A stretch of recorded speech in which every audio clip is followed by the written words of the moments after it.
Rising interest rates, war overseas, and inflation are all contributing to declining consumer and business confidence. Joining us today to make sense of it all is Sacramento Business Review Chief Economist Sanjay Varshney. Sanjay, any one of those conditions are typically a cause for concern, but together, is a recession inevitable? Scott, it seems that way, that I think the recession is going to be here if it's not here already. What we are seeing in Europe, for example, we've already seen major challenges.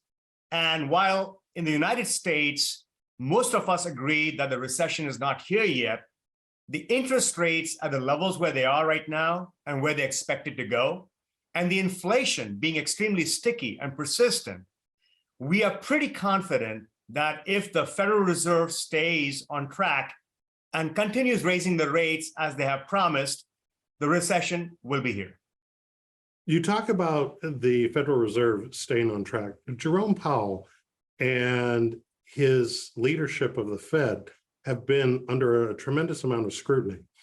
It seems that many observers have said that he was too liberal with regards to how low they kept interest rates before. Is this an overcorrection on the part of the Fed? I certainly think so. I think the Federal Reserve is extremely sensitive to the fact that they were wrong on the inflation being sticky and persistent, because for the longest time, they kept insisting that it's going to be transitory. The Federal Reserve, to a large extent, is also engaging in trial and error because we have never seen these kind of conditions before. The COVID was not something that we were used to from earlier years. The last time the Federal Reserve raised the rates higher than where we are right now, that was prior to the 2008 crash. And also, if you go back to 1998, 99, both of those resulted in the economy going into a severe recession, what we call a hard landing. So the Federal Reserve right now wants to take that excess liquidity out of the system. And because they were wrong on inflation being persistent, they are now, I think, overcorrecting by not backing off from their promise to continue raising rates till they see inflation come down. So there's something that I hope you can explain because I'm puzzled about it. You say that this could be an overcorrection on the part of the Fed.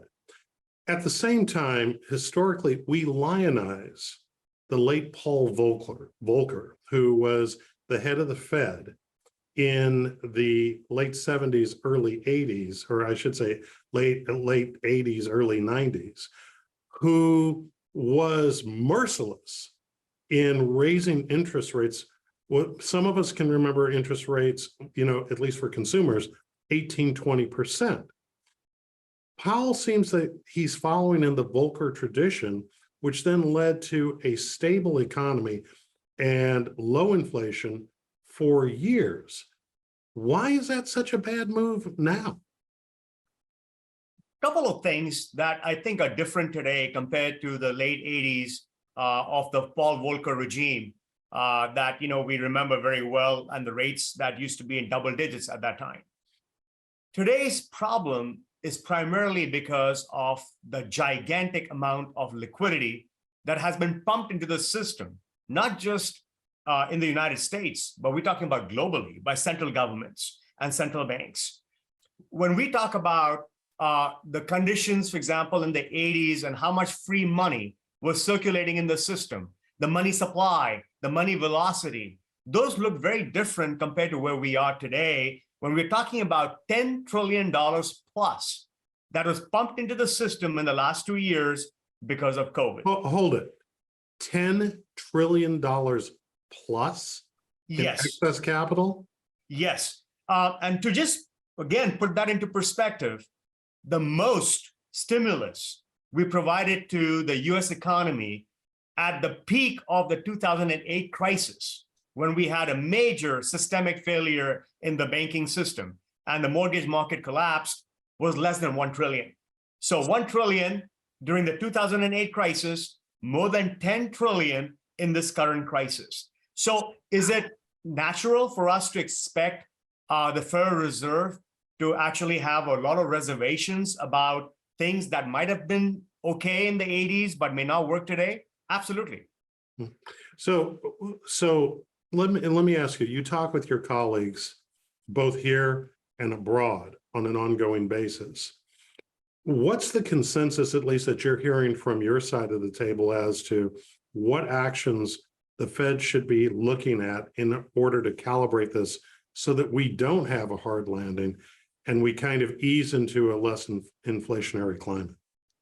So I think the Federal Reserve is probably extremely smart about what they're doing, except the fact that from a communication standpoint, they cannot openly tell everybody that they're backing off from raising the rates. Because like I said, they have lost credibility the first round regarding inflation being sticky versus transitory. But if you look at the data, a lot of the data that seems to be backward looking, what we call lagging indicators of the economy, would suggest that inflation has already peaked. It takes a while. There's a lag effect by the time some of these other data points are going to show up in inflation being lower from where we are right now. Housing being a major component, for example. If you look at fuel costs, transportation costs, many of those things are coming down in prices. If you look at commodities, for example, they have come down in prices substantially. It's just that when we look at the lagging indicators of inflation, we keep getting worried about the fact that maybe inflation is not moving fast enough. But like I said, I think I'm very confident that eventually you will see a lot of slowdown in that inflation data. And that's probably going to be enough for the Federal Reserve to not stay on course for raising the rates as high as the market thinks they're going to basically do. I'm curious, though, if it does slow down, that in itself presents some array of risks. Where is our economy most at risk based on the trends and trajectory you're seeing right now? So right now, the economy seems to be doing fine. Most of the data, including the labor market, which shows extreme strength. Based on the most recent report, there were 10 million jobs available in the economy and fewer than 5 million people looking for those jobs. The unemployment rate nationally is only 3.5%. So the labor market strength has taken a lot of people by surprise. If you look at manufacturing data, service data, all that remains very strong. Retail sales are softening, housing market is softening. But in general, if you ask what is the health of the economy right now, most of us, including myself, would agree that the economy remains very strong based on current data. But I have every expectation that if I wait for a few more weeks and a few more months, we will see a dramatic slowdown, because we have seen a dramatic slowdown in spending by the consumer. We have seen a dramatic slowdown in other indicators that seem to suggest that the Fed's actions of raising the rates, stopping the bond buying program, for example, all of that seems to be working already. So the rates have really raised the cost of capital across the board, not just for the businesses, also for the consumer. So I think my opinion is that if the Fed had to continue raising the rates from here, and given the lag effect that we see usually, we would have gone too far, and it would be enough to really cause a very hard landing for the economy compared to the soft one that we're hoping to engineer. Now, last time we were together, we talked a little bit about conversations that I had had with a number of employers throughout the country, and how some of them cynically said, well, we actually want a nice, tough recession because we feel like that we need to rebalance the tables in terms of the employee-employer relationship. A lot of people want to stay with either virtual work or hybrid work, that sort of thing. And I just for the record, I'm not taking a side in that particular debate. But when you talk about that, the employment and labor markets are still incredibly strong. What is it that is likely to happen long term with regards to employment and wage increases? Because those ultimately are passed along to consumers. And right now, we are seeing in the labor markets increases that even go beyond inflation right now. How is all of that going to work itself out? So, Scott, if you remember, I had made some predictions regarding the employment landscape, and I'm going to repeat them again because I still believe those to be true. First, I think the employers eventually will require most of the employees to come back to work in the office. So that hybrid model that we thought would stay forever is proving to be short-lived, because in the last several weeks, we have seen multiple employers such as Goldman Sachs, Tesla, Apple announce that they want their employees back in the office and that work from home is no longer going to be allowed.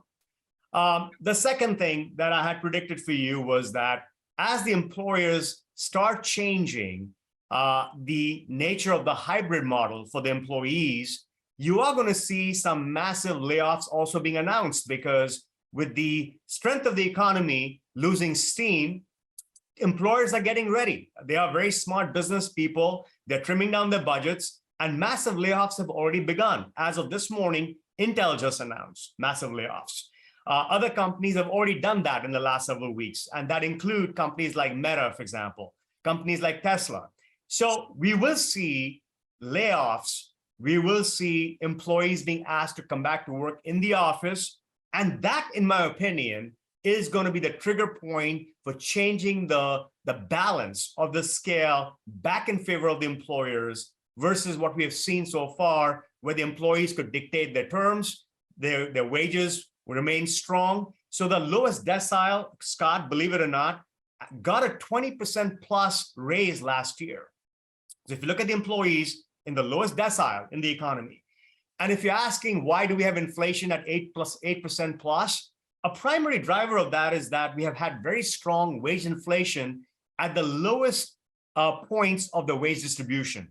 And that is going to change. So you're not going to see employers continue to pay 20%, wage increases year over year. But this is the interesting thing about economics, because it's always good news, bad news. I would think that lowest decile getting 20% real wage increases is exactly where we want those wage increases, because they're the ones who historically, in times of prosperity, have been left out. So I'm trying to figure out what's really good news and what's really bad news, because it would seem that actually the medicine got to the right patients in this case. But I guess what you're saying is there's always a cost. When you ask the question, how come more folks are not coming back into the labor market? Because the labor participation rate still remains low.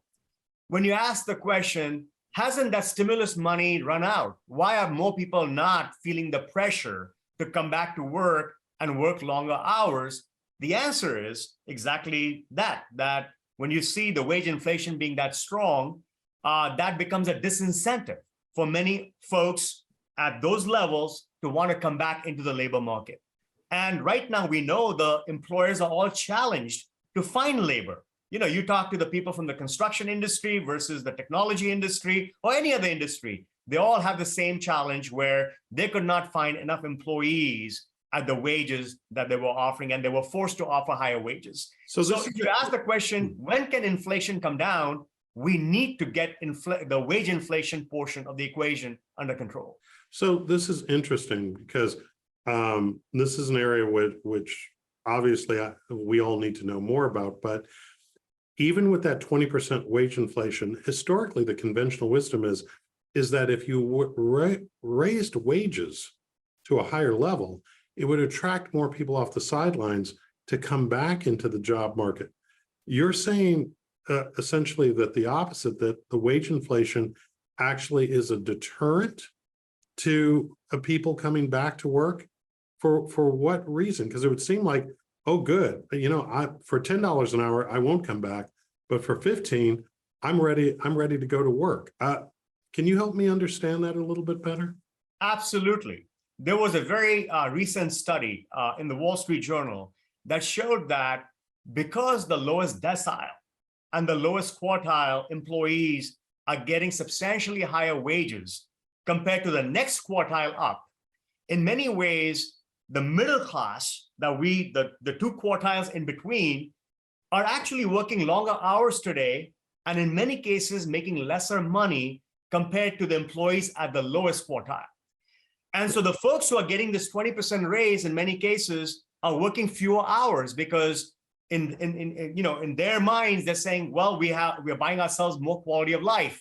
So if we can actually make the same money or a little bit more money and work fewer hours, that's where we want to be. And that's why the labor market is still very tight, because we are not seeing a huge number of people being forced to come back into the labor market. But like I said, that's changing, because as the landscape for the economy is changing, I'm encouraged by the signs I'm seeing in the labor market that you will see the labor market change and tilt back in the favor of the employers.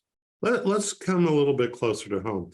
We talk about hybrid work, and one of the concerns that we've had over virtual and hybrid work has been how it's impacted our downtowns. And let's talk about the Sacramento region for a second. The conventional wisdom for the past, say, 2 years has been downtown will never bounce back, and that we're going to have essentially a empty set of office canyons in downtown Sacramento, and that vitality is not coming back. That conventional wisdom today, is it still applicable, or based on the comments you just made, can we see kind of a return to the normal we had before the pandemic? It's a great question, Scott. My opinion is that the larger metropolitan centers, such as San Francisco, New York, Chicago, will see a faster return of the employees back into the office. And so they are less vulnerable compared to a city like Sacramento, where a big chunk of the office space downtown is basically occupied by the state government. And the state government is usually slower compared to the private sector, because in this environment, nobody wanted to be politically incorrect and demand the employees come back into the office, because that sounded like the employers were not supportive of the employees. The first couple of employers that lined up and did that, for example, Tesla did it, Goldman Sachs did it. Now you're seeing a bunch of companies in the private sector all lining up and saying, you know what, we also want our employees back in the office. Now, that is not true of the government. So the government is still, I think, in my opinion, trying to be a little bit more sensitive to the employees and be a little bit more politically correct. And therefore, they are not rushing the employees back to the office. So that's going to make Sacramento downtown much more vulnerable, because we are a big government town, and office space downtown, it depends very heavily on the state employees, and the businesses downtown depend in turn on the state employees doing business there. Overall, how has our regional economy been faring, given the larger macroeconomic conditions that we're facing at this moment? We have done great, Scott. So Sacramento has actually been extremely resilient. We were not vulnerable like Las Vegas when the COVID crisis struck. So we were not hurt by the service sector industry at that time. And then our market, given that it has a very large exposure to state government, once again, that became a huge positive for us. And we did not take the same economic hit as other major economic centers in the country. So Sacramento looks great right now, was looking great. Our unemployment rate actually is below both the statewide average and the national average at this point in time. But we remain vulnerable to the forces in play going forward, because as the economic landscape weakens and the labor market changes, Sacramento once again is going to be standing at the door wondering, where are all those high-paying jobs that we were supposed to bring into our economic center, because we don't have those right now. Where do you think, if you were talking to the leadership of this region and they were trying to decide on what to prioritize, that they should be focusing on in order to improve the infrastructure of our economy going forward, what do you think they should be focusing on? So for us, I think this is a great time to reevaluate, where the supply chains are Where are the competitive advantages in the supply chains? Scott, I'm sure you're picking up the news that manufacturing is coming back to the United States. There's a lot of different aspects of the supply chain that we were relying upon on China, Vietnam, and some other, Southeast Asian countries. We are trying to bring many of those things back into the US. More recently, Intel announced a big chip fabrication facility in Ohio. Micron similarly announced another, major facility that they are building on. So I think this is a great opportunity for Sacramento to revisit where in the supply chain do we have a competitive edge, and can we bring in more manufacturing, or can we bring in some other jobs into the region that we have not concentrated on in the past?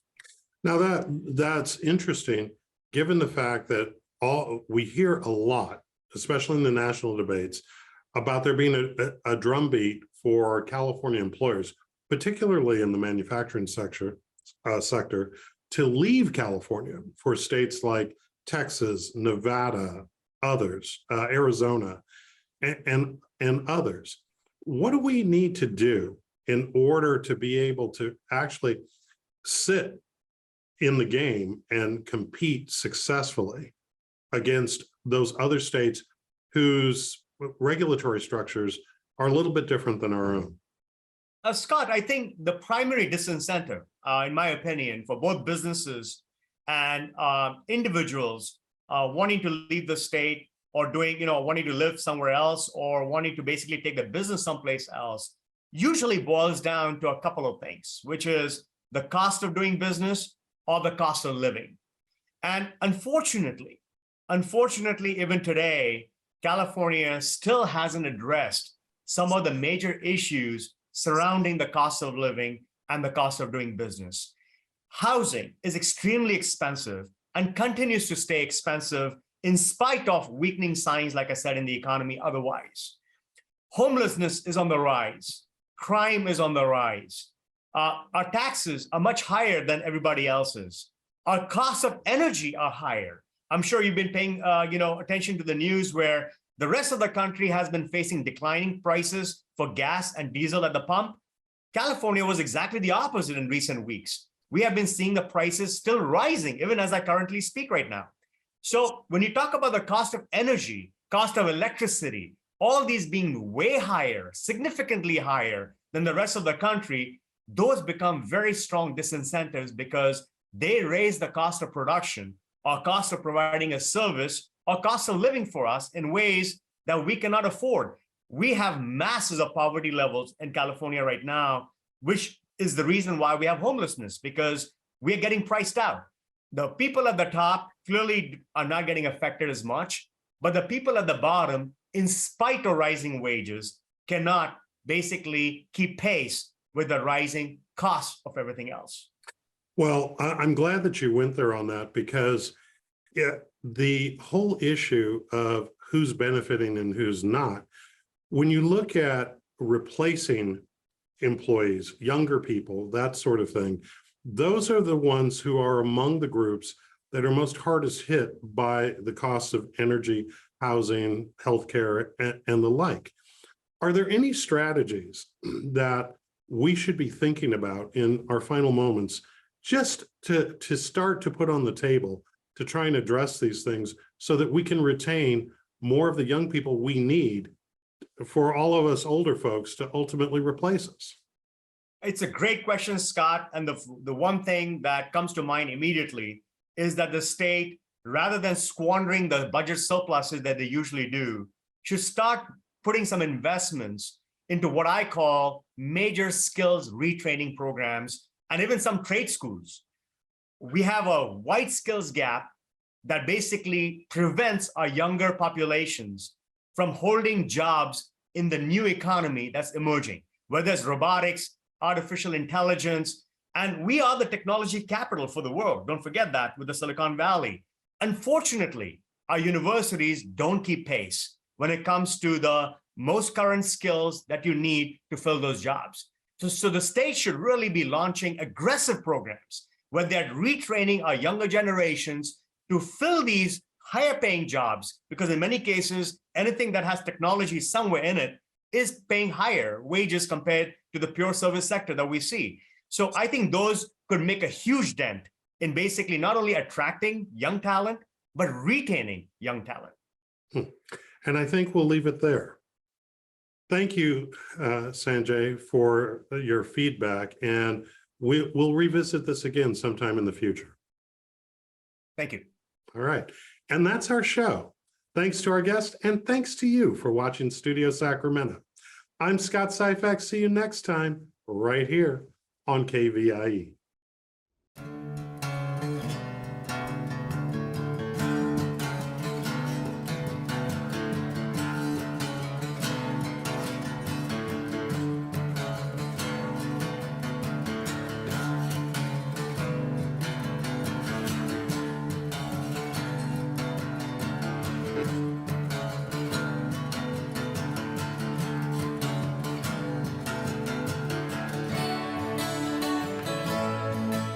All episodes of Studio Sacramento, along with other KVIE programs, are available to watch online at kvie.org/video.